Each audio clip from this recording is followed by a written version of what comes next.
और ठाकुर जी के संसाधन हस्त कमल में धारण होने वाले तो बहुत दूर की बात, एक तनिक सा तुलसी दल जो कि ठाकुर जी के केवल चरणों से स्पर्श हो गया हो, उसका इतना प्रताप होता है कि यदि कोई व्यक्ति सवेरे तुलसी दल सेवन कर ले और तत्पश्चात पूरे दिन में यदि किंचित किसी कारण से उसकी मृत्यु हो जाए और तुलसी दल उसके अंदर है, तो कितना भी बड़ा पापी हो, वैकुंठ जाने से उसको कोई रोक नहीं सकता है। क्यों? क्योंकि वह तुलसी ठाकुर जी के चरण से स्पर्श हो गई है।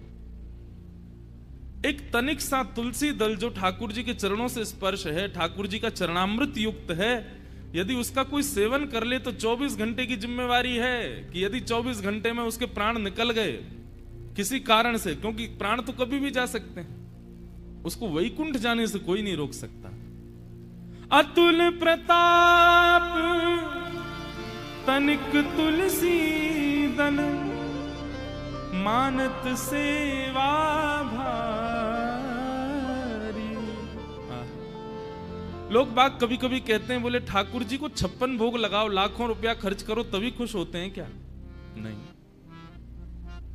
56 भोग तो हम अपनी सुख के लिए लगाते हैं ठाकुर जी का। ठाकुर जी को तो कुछ नहीं, एक तुलसी चढ़ा दो रोज, एक तुलसी। और प्रसन्न करना हो तो वहां पे भी श्री राधा ये कहकर के ठाकुर जी के एक प्रयास बताएं, नित्य 11 तुलसी ठाकुर जी के चरणों में अर्पित करो। ठाकुर जी को परम प्रिय है।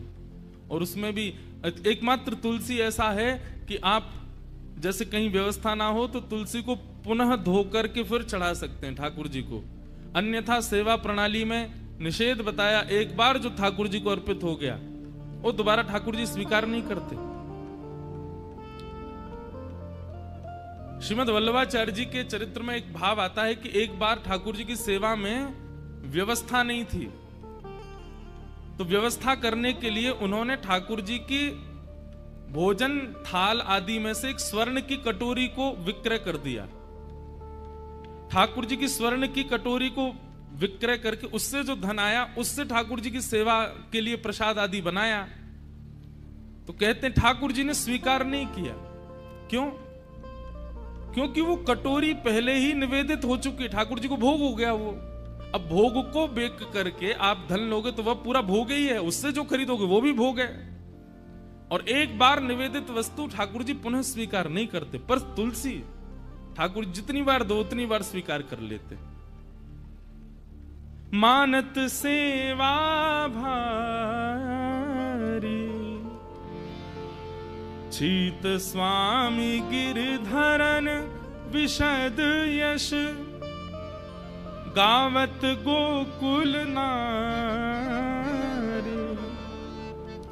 कहा वर्णो गुण गाथ नाथ के श्री विठ्ठल हृदय बिहारी।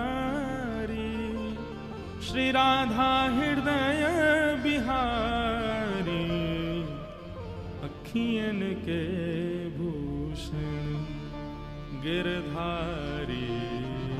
अखियन के भूषण मेरी अखियन के भूषण गिरधारी। अखियन के भूषण। बोलो वृंदावन बिहारी लाल की जय। श्री राधा रमण लाल की जय। श्री राधा वल्लभ लाल की जय। श्रीमद् भागवत महापुराण की जय। सब संतन की जय। सब भक्तन की जय। सब विप्रन की जय। श्री गोदावरी मैया की जय। देवादिदेव महादेव श्री त्र्यंबकेश्वर नाथ की जय। कल्प गुरु श्री दत्तात्रेय भगवान की जय। पंचवटी की जय। समस्त ब्रजवासीन की श्री गिरिराज धरण की गोवर्धन नाथ की श्याम सुंदर श्री यमुने महारानी की प्यारे वृंदावन धाम की जय जय श्री राधे। लाला के बाबा की बाबा के लाला की, लाला बाबा दोनों की। नमः पार्वती पतये हर हर महादेव। परम मंगल में प्रातपर अखिलेश्वर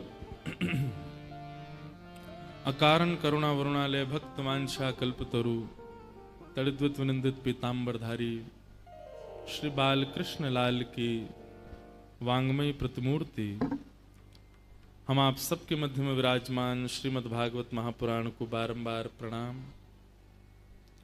मंच पर विराजमान परम पूज्य श्री राघवेंद्र भट्ट जोशी जी, श्री अभय पाठक जी, श्री दिनकर जोशी जी, श्री कृष्ण शास्त्री पलस्कर जी, चारों गुरुजनों को बारंबार प्रणाम एवं उनके सन्मुख विराजमान चारों वेदों को बारंबार प्रणाम। श्री दत्त भगवान के परम चरण सेवक एवं अभी के लिए हम आप सबके लिए साक्षात दत्त स्वरूप परम पूजनीय प्रातस्मरणीय श्री दत्तदास जी महाराज को बारंबार प्रणाम, जिनके परम आश्रय में आश्रित होकर के हम आप सब लोग आनंदमयी मास कथा का श्रवण कर रहे हैं, जिसके अब 5 दिन और शेष हैं। ऐसे महाराज जी को प्रणाम एवं श्री पंडरीनाथ हमारे श्री विट्ठल भगवान को जिन्होंने सुंदर भावों से अपने संपूर्ण जीवन रिझाया और उनके भक्तों के सुंदर भावों को गाकर के कई वैष्णवों का मार्गदर्शन किया, ऐसे हमारे पूज्य श्री मुकुंद काका जी को बारंबार प्रणाम। गंधर्वजन विप्रवृंद एवं यहाँ उपस्थित आप सभी श्रोता भाई बंधु मातृशक्ति सबको मेरा बहुत बहुत जय श्री कृष्ण, जय सिया राम, जय श्रीमन नारायण, हर हर महादेव, दिगंबरा।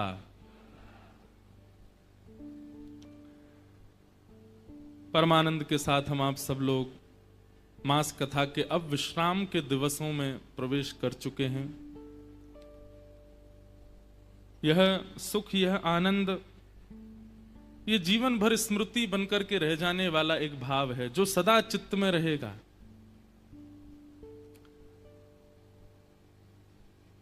महाराज जी, इसके बाद भले ही आप कल्प कथा कराओ, भले ही आप चातुर्मास कराओ, भले ही आप जीवन भर की कथा करा लो, पर ये कथा जो स्मृति बना गई है वो आगे की कथाएं प्रथम तो प्रथम ही होता है। प्रथम स्मृति को तो कोई नहीं छोड़ सकता। तो ये इस बार की जो स्मृति है इसकी भरपाई नहीं हो पाएगी। ये तो अद्भुत है, अतुलनीय है।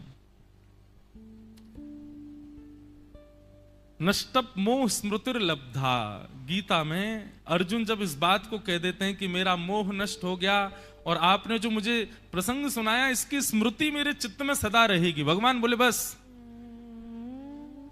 कोई गीता याद नहीं की अर्जुन ने कि भगवान के एक एक उपदेश उसने लिख लिए हों, कहीं पर पूरे कंठस्थ याद हो गए हों। मैं स्वयं कथा में कहता हूं लिखो लिखो, अच्छा है, लिखते भी हैं कई लोग, पर लिखने से ज्यादा उसकी स्मृति। ये जरूरी नहीं है कि व्यास जी ने क्या बोला वो आप याद कर लो, पर वो जिस उद्देश्य में कह रहे थे उस उद्देश्य से कोई स्मृति, एक याद आपके चित्त में बैठ गई, और वो स्मृति ही आपको जब जब आएगी ना तब तक वो आपका कल। कई बार मेरे साथ ऐसा होता है कि किसी संत के चरणों में बैठ के कुछ उपदेश सुना हो, ज्यादातर अपने पूज्य नाना जी का स्मरण में करता हूं कथाओं में, क्योंकि यहां दसम स्कंद प्रारंभ नहीं हुआ, ब्रज की लीला कम आई इसलिए कम हुआ, लेकिन नहीं तो ब्रज लीला हो तो नाना जी की याद आती है। महाराज जी ब्रज साहित्य के इतने अच्छे विद्वान थे नाना जी, हम पे जो भी है सब नाना जी की देन है। ऐसे ऐसे भाव ठाकुर जी की ब्रज लीला के सुनाते थे। शाम को जब लीला का दर्शन करते हैं ना तो नाना जी की खूब स्मृति होती है।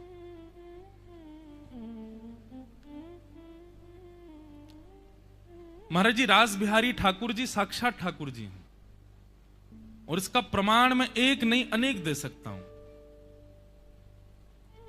हमारे ब्रजमंडल में एक संत हुए पंडित श्री गया प्रसाद जी महाराज, उनको सब पंडित जी कहते थे। तो ब्रजमंडल में रासलीला का इतना प्रचलन था। पहले कथाएं कम होती थी, रासलीला ज्यादा होती थी, क्योंकि लोगों को समझने के लिए लीला ज्यादा अच्छी लगती थी। तो सब लोग कहते थे, बोले ठाकुर जी, हमारे पूज्य पिताजी महाराज, आज पूज्य गुरुदेव भगवान पूज्य पिताजी पधार रहे हैं नासिक, बंबई आ गए हैं। अब बंबई से 6 साढ़े 6 बजे तक आ जाएंगे। तो उनको महाराज जी ठाकुर जी बोलते इसीलिए हैं क्योंकि वो रासलीला में कृष्ण बनते थे और वो इतने प्रसिद्ध हो गए थे वृंदावन में कि वो अपने ठाकुर स्वरूप के अलावा भी जब घूमते थे तो भी सब उनको ठाकुर जी बोलते थे।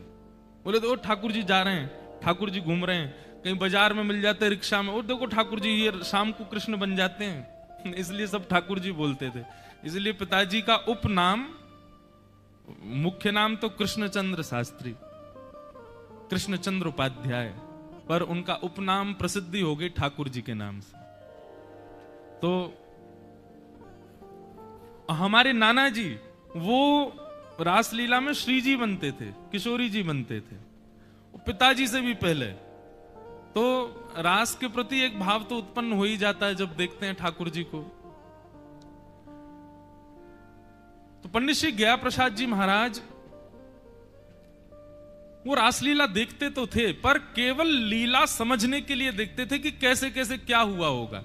और एक बात आपको स्पष्ट बताएं, यहां जो रासलीला हो रही है बहुत बेसिक रासलीला है, मतलब बहुत सूक्ष्म उसका अंश दिखाया जा रहा है। कुंज की लीला चल रही है यहां पर। निकुंज और निभृत निकुंज तो आप उसमें प्रवेश ही नहीं कर पाओगे, वृंदावन में होती हैं निभृत निकुंज की और निकुंज की। अभी तो केवल एक स्पर्श मात्र आप देख रहे हैं लीला का, नहीं तो जब निकुंज और निभृत निकुंज की लीला होती है, जहां श्यामा श्याम के परस्पर प्रेम का सुंदर स्वभाव, अष्टयाम होती है, अद्भुत आनंद आता है उसमें। वो रसिक जनों की बात है, रसिक जन ही उसमें प्रवेश कर पाते हैं। तो पंडित श्री गया प्रसाद जी महाराज रासलीला देखते थे केवल इसलिए कि लीला समझ सकें, कथा समझ सकें कि क्या भाव रहा होगा। बाकी पात्रों को वो सामान्य ही समझते थे, वो ये सोचते थे हमारे जैसे ही हैं ये पात्र, कोई मुकुट पहन के आ गए बस। लेकिन उनको कई रसिक जन कहते, बोले बाबा आप ऐसी भावना मत रखा करो, ये साक्षात ठाकुर जी हैं। बोले भैया देखो रासलीला में बैठे हुए की कहोगे, देखवे कहो, सब स्वीकार है, पर हम इनको पूर्ण ब्रह्म नहीं मान सकते, ये सामान्य बालक है।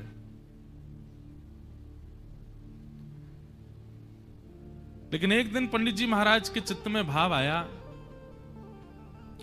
बोले अगर ये पूर्ण पर ब्रह्म है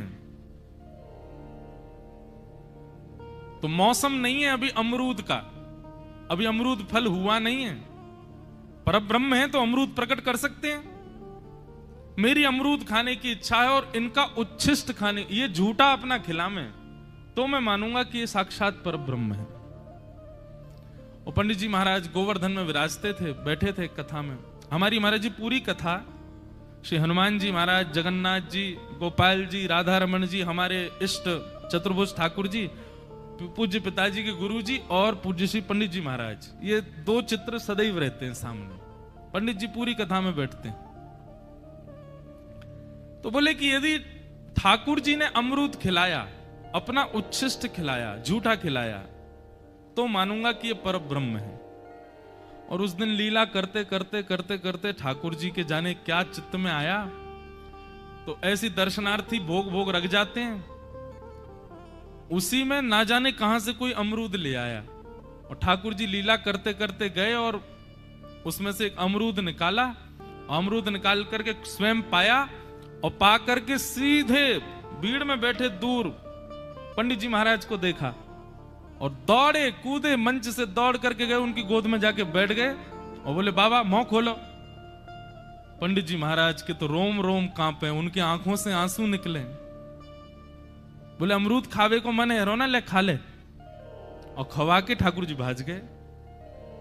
3 दिन तक मूर्छा अवस्था में रहे पंडित जी महाराज। और 3 दिन बाद जब मूर्छा उनकी टूटी सीधे रास बिहारी ठाकुर जी के पास गए, चरणों में जाकर के क्षमा प्रार्थना कर, मुझे क्षमा कर दो नाथ, मैं आप पर संशय कर रहा था। तो ठाकुर जी ने कहा क्यों? ठाकुर जी लेटे भय, मतलब लीला नहीं चल रही थी, तैयार हो गए थे ठाकुर जी, बस अपने सिंहासन पर लेटे भय।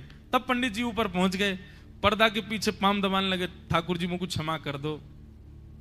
तो जो रास बिहारी ठाकुर जी स्वरूप सरकार बोले बैठ जाओ बाबा, तो बैठ गए और अपने पैर के अंगूठे से, पैर के अंगूठे और उंगली के बीच ऐसे खोल के बाबा के ऐसे नाक दबाने लगे ठाकुर जी, और बाबा उनके पैर दबा रहे थे।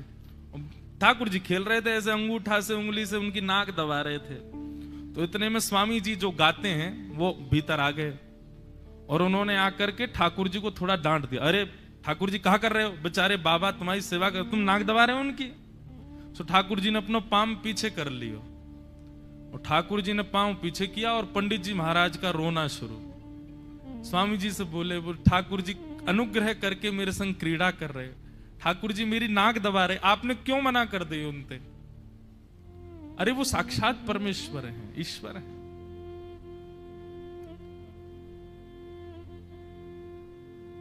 हमारे पूज्य पिताजी महाराज कथा में कहते हैं, भाव के वश में है भगवान, भाव बिना सब साधन झूठो, बिरथा सकल निधान, भाव के वश में है भगवान। यदि आप भाव एक सामान्य संगमरमर की मूर्ति पर कर सकते हो, तो मुकुट धारण करके श्रृंगार करके ठाकुर जी की भांति उन्हीं के भाव को कहने वाले उस व्यक्ति में आप भाव क्यों नहीं रख सकते? और यदि आपको उनमें ठाकुर जी नहीं दिखे तो आपको मूर्ति में भी ठाकुर जी कभी नहीं मिल सकते। भाव बिना सब साधन झूठो, भाव नहीं है तो आपके सारे साधन झूठे हैं। भाव प्राधान्य है। अन्य किसी देवी की भक्ति में जप प्राधान्य होगा, तप प्राधान्य होगा, अन्य अन्य साधन प्राधान्य होंगे, लेकिन यदि आप स्वयं को कृष्ण भक्त कहते हो तो भाव में आइए, भाव में रहिए, भाव प्राधान्य है। और भाव प्राधान्य व्यक्ति जो है ना, वो अन्य किसी बंधन में नहीं रह सकता, वो भाव में ही रहता है, उसको भाव ही प्रधान होता है। जिन पंडित जी महाराज का मैं सुंदर भाव अभी बता रहा था, पंडित जी महाराज सदैव भाव में ही रहते थे। ठाकुर जी के बस कोई मुकुट पहन के उनके सामने आ जाए, वो इस प्रकार उससे मिलते थे जैसे मानो साक्षात ठाकुर जी आ गए हों। देखने वाले सब आश्चर्य करते थे, बोले सामान्य बालक है, वो बाबा देखो ऐसे कर रहे हैं। कभी कभी कोई बाबा जी से कहता, पंडित जी महाराज से, बोले बाबा आप ऐसे कोई भी मुकुट पहन के आ जाए, आप इतना नतमस्तक क्यों है जाएं? तो बोले एक तो पहली बात वो साक्षात पर ब्रह्म है, लेकिन किंचित भी मन में ये बात आ जाए कि भैया ये तो कोई को छोरा है, कोई को लाला है, तो वहां में ये भाव रखना चाहिए कि जिस प्रकार ठाकुर जी परब्रह्म हैं, तो परब्रह्म स्वयं पहले नहीं मिलता, अपने किसी अंश को भेज करके हमारी परीक्षा लेता है कि हम लोग अगर परब्रह्म आया तो हम कैसी प्रतिक्रिया रखेंगे। अगर परब्रह्म साक्षात ठाकुर जी हमारे सामने आ गए तो हमारी स्थिति और प्रक्रिया कैसी होगी, उसको परखने के लिए ठाकुर जी अपने अंशों को भेज देते हैं। तो वो अंश कभी कभी मूर्ति के रूप में आ जाते हैं, मंदिर में प्रतिष्ठित ठाकुर जी के रूप में आ जाते हैं, और कभी कभी रास बिहारी ठाकुर के रूप में भी आते हैं। उनके प्रति वो भाव देख करके ठाकुर जी तब स्वीकार करते हैं, बोले ना भैया या में तो पूर्ण भाव है, मेरे अंश के प्रति इतना प्रिय भाव रखेगा तो मेरे प्रति कितना ज्यादा रखेगा। भाव, इसलिए भैया कृष्ण भक्ति प्रजायते, अगर आप कृष्ण भक्ति प्राप्त करना चाहते हैं या कृष्ण भक्ति में आ चुके हैं, अन्य साधनों का साधन करो जितने हो सके, पर प्राधान्य रूप से भाव को रखो। भाव प्रधान है। और भाव कैसे जागृत होगा? बिना महत पाद रजोभिषेकम। संत जनों की, वैष्णव जनों के कृपा अनुग्रह से ही भाव प्रादुर्भाव होता है हृदय में। सबसे पहला तो विश्वास ठाकुर जी के प्रति, ठाकुर जी के वैष्णवों के प्रति। दूसरा संबंध, उनसे कोई ना कोई नाता जरूर रखो। और तीसरा समर्पण, समर्पित हो जाओ। इन तीनों के प्रक्रिया करने से उत्पन्न होगा भाव, और वही भाव ठाकुर जी को प्रिय है, वही भाव ठाकुर जी को भाता है।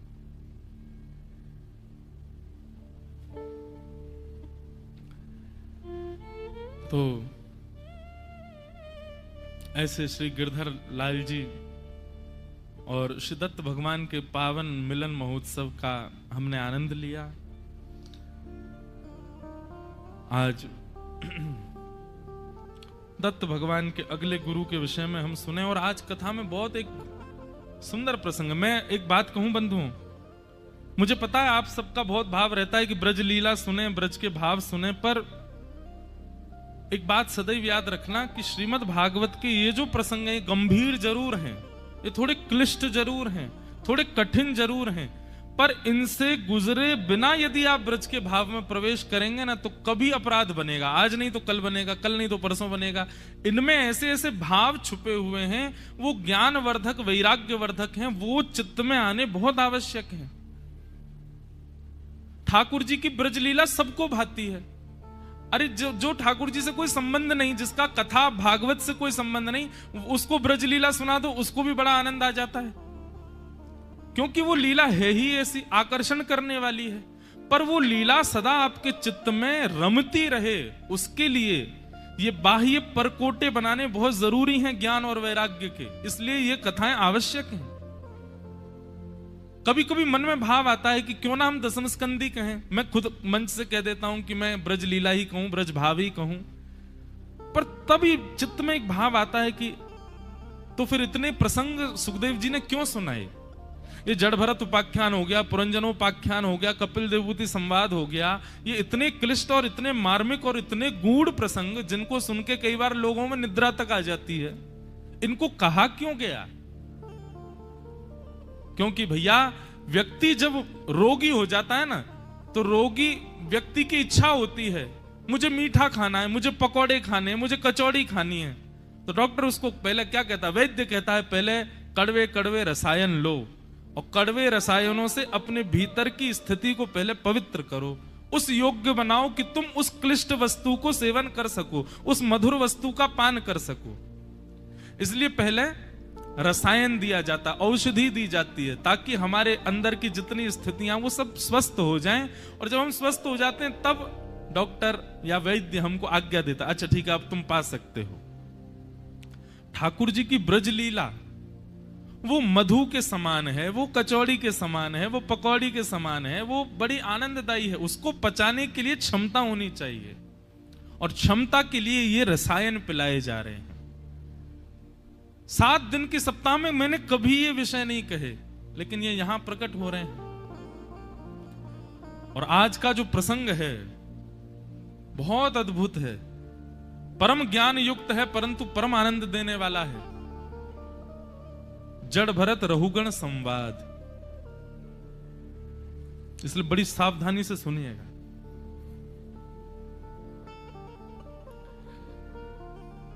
सबसे पहले श्री दत्त भगवान के अगले गुरु के विषय में हम लोग सुने।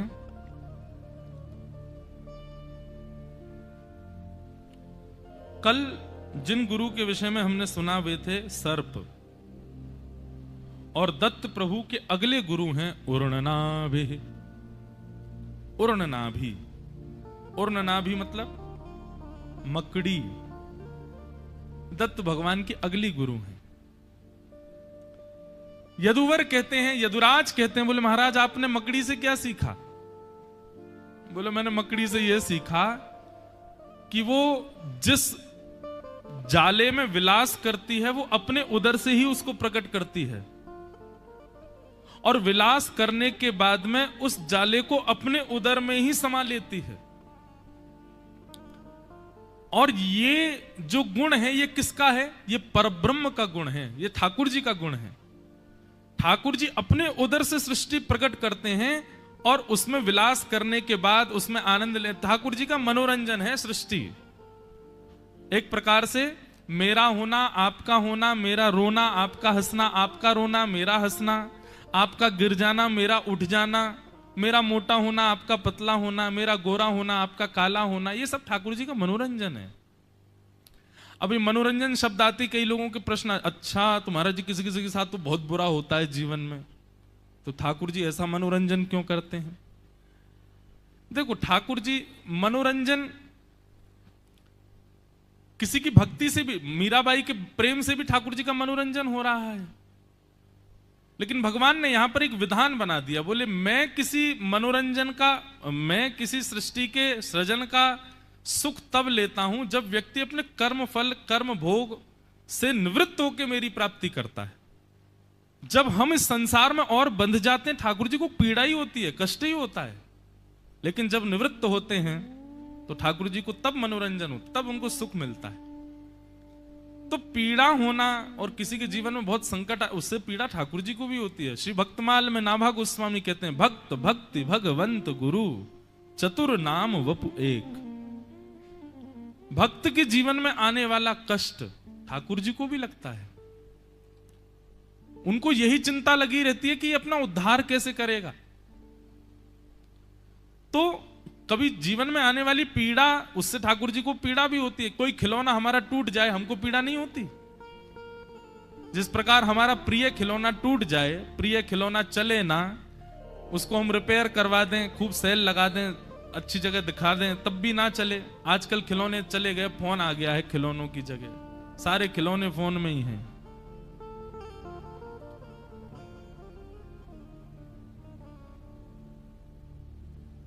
कभी कभी लगता है सवेरे उठे और उस समय अगर हमारी धड़कन नहीं चल रही हो तो इतनी चिंता नहीं होगी हमको, लेकिन सवेरे उठे और फोन नहीं चल रहा हो तो कई बार रात में चार्जिंग पे लगा के सोते हैं फोन को, लेकिन इतनी नींद होती है कि स्विच ऑन करना भूल जाते हैं। और सुबह महाराज जी फ्लाइट पकड़नी है, कहीं लंबा जाना है, फोन चार्ज होना बहुत जरूरी है। सुबह उठे, उठ करके स्नान ध्यान किया, सब सामान रखा, अब चार्ज हो गया होगा, फोन निकाला तो पता चला रात में प्लग तो चला ही नहीं। तो उसी समय इतना गंभीर मतलब टेंशन आ जाती है, ऐसा लगता है कि कोई बहुत बड़ा रोग हो गया हो हमको। ना फिर भोजन सुहाता है, ना फिर जल सुहाता है, फिर वही चिंता बनी रहती। ये सब आपके ऊपर ही मैं डांट के कह रहा हूं, नहीं, मैं अपनी भी बताता हूं, अपनी मैं भी इसी से ग्रसित हूं। तो जिस प्रकार हमारे विलास का, हमारे सुख का कारण आजकल ये है, अगर खराब हो जाए तो चिंता होती है ना। अच्छा चले, फुल बैटरी में रहे तो हमें भी अच्छा लगे। ऐसे ही ठाकुर जी को भी जब इंसान रूपी मोबाइल फुल चार्ज होता है भक्ति से, तब ठाकुर जी का विलास होता है, तब ठाकुर जी का मनोरंजन होता है। वो लो बैटरी पे चल रहा है, 1% 2% पे है, बिल्कुल भक्ति नाम की कोई चीज नहीं है, अपने प्रारब्धों के कष्टों को भोग रहा है, तो ठाकुर जी भी उदास हो जाते हैं। तो संसार भगवान का मनोरंजन है और उनको आनंद देने के लिए, उनको सुखी करने के लिए, सा हरे प्रिय, उनके प्रिय बनने के लिए हम भक्ति भाव करते हैं, हम कथा सुनाते हैं, हम कथा सुनते हैं, हम वैदिक मार्ग पर चलते हैं, भक्ति मार्ग पर चलते हैं। दत्त भगवान कहते हैं ये मकड़ी का जो गुण है ना, ये ठाकुर जी का गुण है। वो अपने उदर से ही सबको प्रकट करते हैं और फिर अंततो गत्वा सबको अपने भीतर ही समेट लेते हैं। मैंने इससे क्या सीखा? मैंने इससे यह सीखा कि जिस प्रकार मकड़ी अपने उदर से ही अपना विलास प्रकट करती है, परंतु उसके प्रति किसी की आसक्ति नहीं होती। सामान्य व्यक्ति यदि मकड़ी का जाला देखे तो 2 मिनट में कुछ लेगा और 1 उंगली से ही उसको समाप्त कर देता है, उसके प्रति किसी की आसक्ति नहीं होती।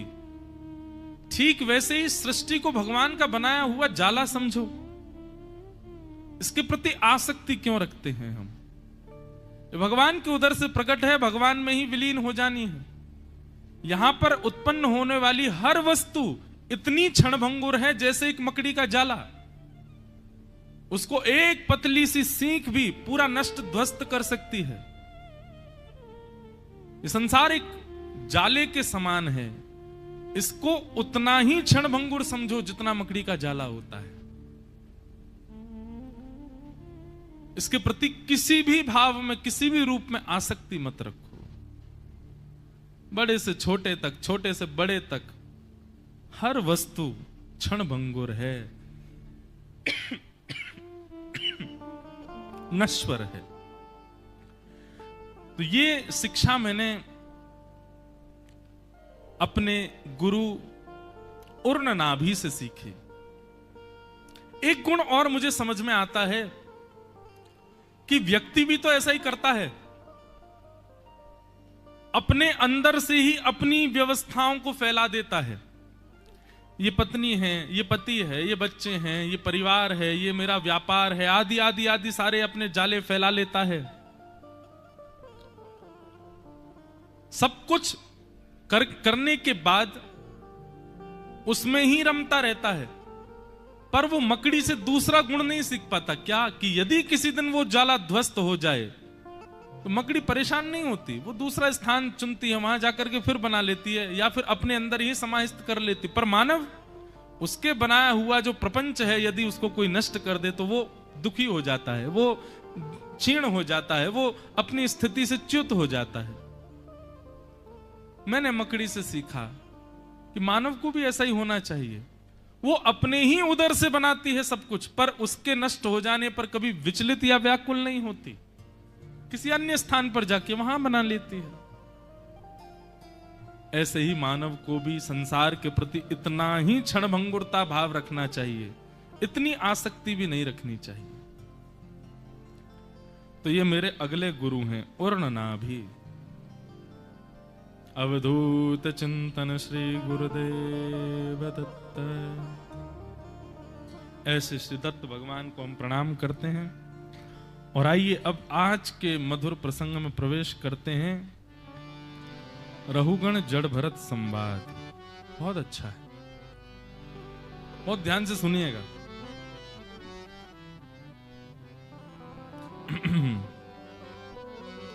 बोलो वृंदावन बिहारी लाल की जय, श्री राधा रमण लाल की जय, श्री राधा वल्लभ लाल की जय। भगवान के अवतार हुए भगवान ऋषभ देव, और ऋषभ देव के 100 पुत्र हुए, जिनमें सबसे बड़े पुत्र का नाम है भरत। कल हम इनके विषय में सुन रहे थे। इन्होंने अपने पुत्रों को जो ज्ञान उपदेश किया उसका भी मैंने कल थोड़ा सा चिंतन किया था। ऋषभदेव भगवान कहते हैं कि हम मानवों का जन्म दुख पाते हुए कर्म करने के लिए नहीं हुआ है।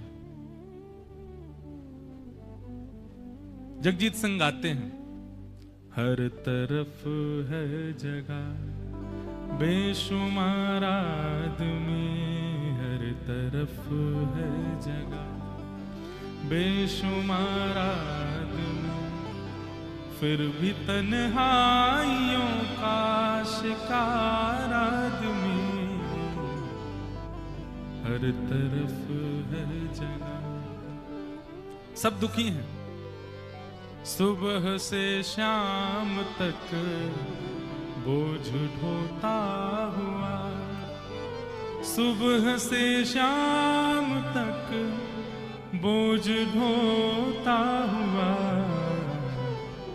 चैन खोता हुआ, बार बार आदमी, हर तरफ है जगह बेशुमार आदमी, हर तरफ है जगह। लेकिन ये नहीं, ये गलत है। ऋषभदेव भगवान कहते हैं क्यों कष्ट पाए हम। लेकिन संसार में बंधुओं एक भी व्यक्ति ऐसा नहीं है जो बिना कष्ट के रह रहा हो। सबके जीवन में कष्ट है। और ये कष्ट पाते हुए हम कर्म करते हैं। कर्म करने का उद्देश्य क्या होता है कि कोई बात नहीं, अभी कष्ट है, कर्म करेंगे फिर सुख आ जाएगा। लेकिन उस कर्म को करने के लिए जाते हैं तो पहले से दुगना बलवान कष्ट आता है जीवन में। फिर हम तीसरा कर्म करते हैं, बोले कोई बात नहीं, इससे भी जूझ लेते हैं, अब सुख आएगा। तो तीसरे कर्म से और बलवान दुख आ जाता है जीवन में। इसी प्रकार हम कर्म करते जाते हैं और दुख भी बढ़ता चला जाता है। दुख भी अपनी जगह कम नहीं करता है, उससे ही हम परेशान होते चले जाते हैं। अच्छा, एक बात बताऊं, बहुत सावधानी से सुनिएगा। मानव का निर्माण सुख नहीं करता, मानव का निर्माण तो दुख ही करता है। मानव को जो तराशा जाता है, कभी आपने देखा किसी पत्थर को रुई से तराशा जाता हो, किसी पत्थर को कपड़े से आकृति दी जाती हो? नहीं, छेनी हथौड़ा ही लगता है। इसलिए सदैव याद रखना, कष्ट, दुख, विपत्ति, आज की भाषा में कहूं एंजाइटी, आज की भाषा में कहूं डिप्रेशन, आज की भाषा में कहूं और क्या कहूं, जो समझो समझो, ये सारे जिनके लिए सब पूछते ही रहते हैं, ये सब यदि आपके जीवन में नहीं आए ना तो आपका निर्माण नहीं हो पाएगा। परम सुख में जीवन जिसने जिया है, ऐसा व्यक्ति संसार को कुछ दे नहीं पाएगा, यह बात निश्चित है। संसार को सदैव सीख देकर के जाने वाला व्यक्ति या संसार को सदैव समझा के सिखा करके जाने वाला व्यक्ति स्वयं बहुत पीड़ा में रहा है। उसने बहुत कुछ सहा है अपने जीवन में। इसलिए कष्ट आना, दुख आना ये जरूरी इसलिए क्योंकि निर्माण ही हमारा तब होता है। और एक बात मैं तो कथा में कहता हूं कि भाई, जिसके जीवन में दुख नहीं आते, जिसके जीवन में कष्ट नहीं आते, और सुनिए, ये दुख और कष्ट ये छोटी मोटी चींटियों जैसे नहीं, विशाल हाथी जैसे। ये छोटे मोटे दुख कष्टों को दुखों में गिनना ही नहीं कभी, उनसे कुछ नहीं होता है।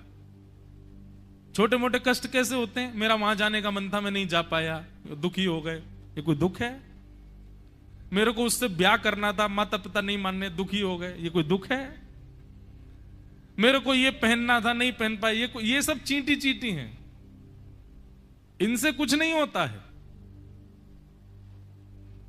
विशाल काय कष्ट जब जीवन में आता है और तब भी आप डट करके खड़े रहते हैं, तब आपके चित्त में, आपकी बुद्धि में कुछ निर्माण होता है, कुछ भावों का, और वही भाव आपको श्रेष्ठ बनाते हैं। तो जिसके जीवन में दुख नहीं है, कष्ट नहीं है, डिप्रेशन नहीं है, एंजाइटी नहीं है, प्रॉब्लम्स नहीं है, उस व्यक्ति को ऐसा समझो कि ठाकुर जी की दृष्टि नहीं है उसके ऊपर। क्योंकि अध्यापक की दृष्टि जब होती है ना, तभी वो शिष्य को बार बार प्रश्न देता है, ले अब इसको हल करके दिखा, अच्छा ये भी हल कर दिया, ले अब इसको हल करके दिखा। वो हर बार एक कठिन प्रश्न देता है अपने शिष्य को। ठीक वैसे ही संसार रूपी विद्यालय के अध्यापक हैं ठाकुर जी, और हम सब यहाँ के शिक्षक वो हैं विद्यार्थी। एक प्रश्न दिया, हल कर दिया ठाकुर जी, फिर दूसरा उससे बड़ा देते हैं, तीसरा उससे। अब जितना कठिन प्रश्न विद्यार्थी, उतना ज्यादा तीव्र बुद्धि का हो जाता है। लेकिन कई विद्यार्थी ऐसे हैं, वो प्रश्नों के भय के कारण कक्षा में ही नहीं बैठते, बाहर घूमते रहते हैं, बंक मार देते हैं, स्कूल से चले जाते हैं। उनको उस समय तो लगता हम बड़े सुखी हैं, हमारे जीवन में कोई कष्ट नहीं है, पर उसका परिणाम जब विद्यालय पूर्ण हो जाता है, उसके बाद वो किसी लायक नहीं रह पाते। ठीक वैसे ही जीवन में कभी किसी ने कष्ट ना सहा हो, दुख पीड़ा आपत्ति विपत्तियां ना सही हों, एक समय के बाद वो व्यक्ति वैसा ही हो जाता है जैसे बिना पढ़ा लिखा आदमी कोई काम नहीं कर सकता, बिना कोई गुण वाला व्यक्ति किसी के योग्य नहीं बन पाता। ठीक वैसे ही बिना कष्टों के जिसने जीवन जिया, वो संसार में कुछ उपलब्धियां, किसी उपलब्धि का मतलब किसी को देकर के कुछ नहीं जा पाएगा, बस वो जन्म लेकर के जिया, खाया पिया सोया, मर गया। इसलिए दुख ही मानव की संपत्ति है, फिर दुख से क्यों घबराता है? सुख जाता है तो दुख देकर, दुख जाता है तो सुख देकर, दुख देकर जाने वाले से मानव क्यों घबराता है? सुख देकर जाने वाले से ये मानव क्यों घबराता है? दुख ही मानव की संपत्ति है। इसलिए अब आप लोग कहोगे महाराज जी एक शास्त्र आज्ञा है, परुपदेश वेलायाम सर्वे शिष्टा भवंती ही, दूसरों को उपदेश देने में सर्वश्रेष्ठ बन जाते हैं, लेकिन विस्मरंती तत्सर्वम, सब भूल जाते हैं जब खुद के ऊपर आती है बात। नहीं, आप ये मत सोचिए कि मैं केवल आपको सुनाता हूं। वक्ता को डबल पुण्य मिलता है। क्यों? क्योंकि वो दूसरों को सुनाता है और जो स्वयं बोल रहा है वो खुद भी सुनता है, अपने जीवन में भी कई बार लागू करता है। इसलिए एक बात और ये भी कह दूं कि भाई, वक्ता अगर दूसरे को कथा सुनाने की भाव से मंच पर बैठेगा ना, उसकी कथा प्रभावशाली नहीं होगी। वो स्वयं को कथा सुनाने के लिए बैठे। अरे मन, तू बैठ, तू ही सुन। जब स्वयं को कथा सुनाता है ना, तभी कथा का भाव प्रभाव सुनने वालों पर पड़ता है। स्वांतः सुखाय तुलसी रघुनाथ गाथा। तो कष्टों में विचलित होना, कष्टों में व्याकुल होना, ये सामान्य बात है, सब होते हैं। उपदेश देने वाला भी हो जाता है, पर उस कष्ट से भागना नहीं है, उस विपत्ति से दौड़ना नहीं है, उस विपत्ति से मुंह नहीं फेरना है, सामना करना है।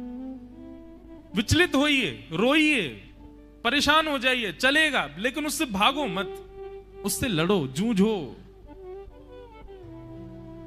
और इसी पूरे प्रावधान के ऊपर गीता सुनाई है भगवान ने अर्जुन को। भागने की मत कहे अर्जुन, अपने धनुष बाण छोड़ करके कायरों जैसी हरकत मत कर मेरे सामने, युद्ध कर, युद्ध च। तो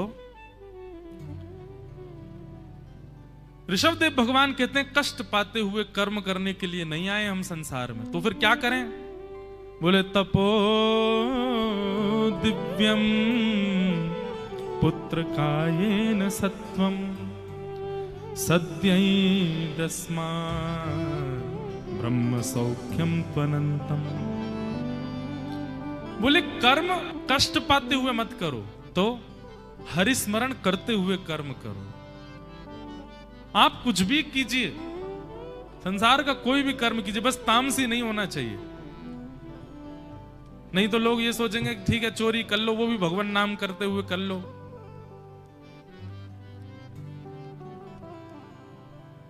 तो कोई भी कर्म करो, भगवत स्मृति के साथ करो। नाम जपते चलो, काम करते चलो, हर समय कृष्ण का ध्यान धरते चलो। मुरली वाले को मन से रिझाते चलो, कृष्ण गोविंद गोपाल गाते चलो। अपना कर्म करते रहो, बस हरि स्मृति के साथ करो, भगवान के स्मरण के साथ करो। उससे क्या होगा? जीवन में होने वाले कष्ट जो हैं वो आपको अनुभव नहीं हो पाएंगे। आएंगे तो सही, लेकिन आप विचलित नहीं होगे, लड़ोगे, जूझोगे। इस प्रकार ऋषभदेव भगवान अपने पुत्रों को ज्ञान उपदेश करते हैं। अब इन्हीं के ही सबसे बड़े पुत्र भरत जी का चरित्र हम लोग सुनेंगे।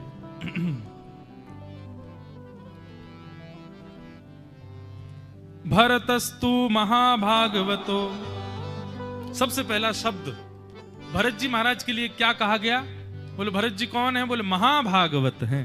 भागवत का मतलब क्या होता? भगवान का।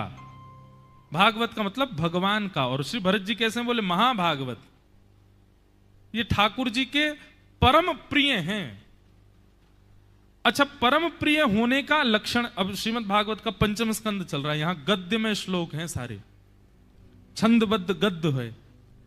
तो यहां पर लिखा है श्री भरत जी का गुण कैसा था कि यज्ञ भाजो देवांस्तान पुरुषावयवेश्व भयाद्यतः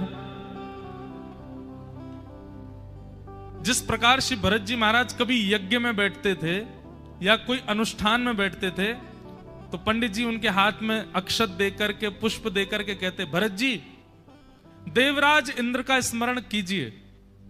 अब जैसे ही देवराज इंद्र का स्मरण होता तो इंद्र कौन है? बोले भगवान की भुजाएं हैं। तो वो इंद्र का स्मरण नहीं करते थे, श्रीमन नारायण की भुजाओं का स्मरण करते थे। ओहो, ठाकुर जी की भुजा ऐसी है, ठाकुर जी के हाथ ऐसे हैं, ठाकुर जी के गोल गोल गोल उंगलियां हैं, गुलाबी गुलाबी से हस्त कमल, ठाकुर जी के कमल जैसे हाथ हैं बिल्कुल।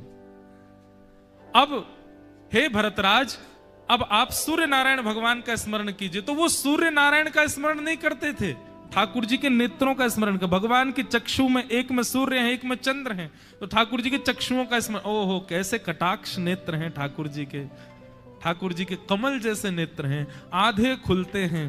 ठाकुर जी के नेत्रों की गोलाई कालीमा कैसी है, उनका श्वेत वर्ण कैसा है, ठाकुर जी की पलकें कितनी कोमल हैं, ठाकुर जी जब अपने नेत्र बंद करते हैं, खोलते हैं, कितने प्यारे लगते हैं।